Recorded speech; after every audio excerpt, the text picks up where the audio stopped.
صدای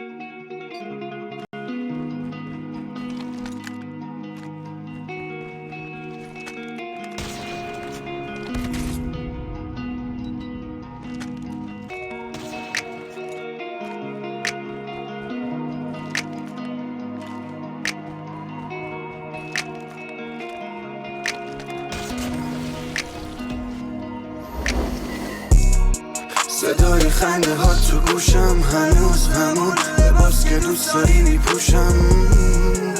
تو رو از من میخوام، این کافه های تو شهر. صدای خنده ها تو گوشم، هنوز همون لباس که دوست داری میپوشم.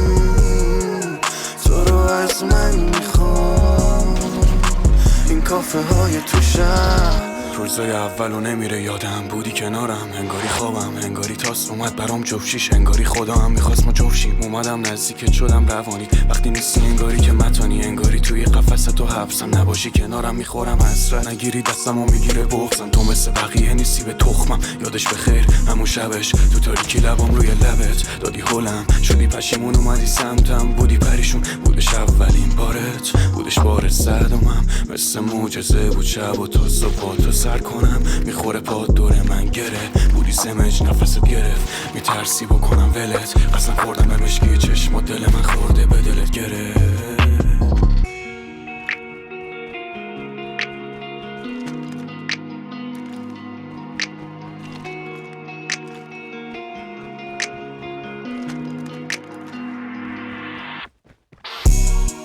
صدای خنده ها تو گوشم، هنوز همون لباس که دوست داری میپوشم.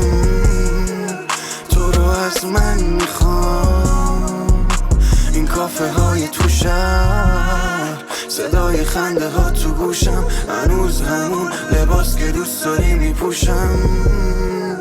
تو رو از من میخوام، این کافه های تو شهر.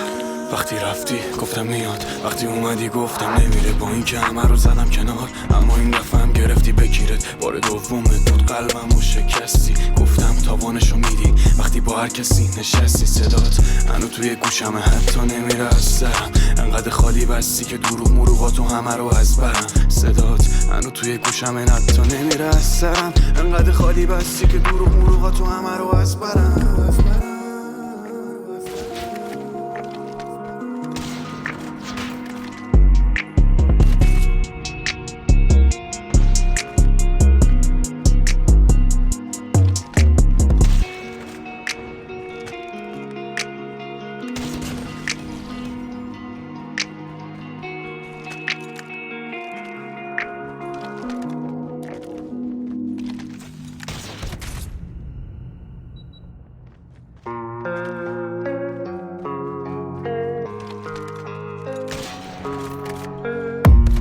I don't really know what comes next, I'm just doing my best, even though I'm so stressed out. Everything just feels like a test that I fail, so depressed when I can't seem to get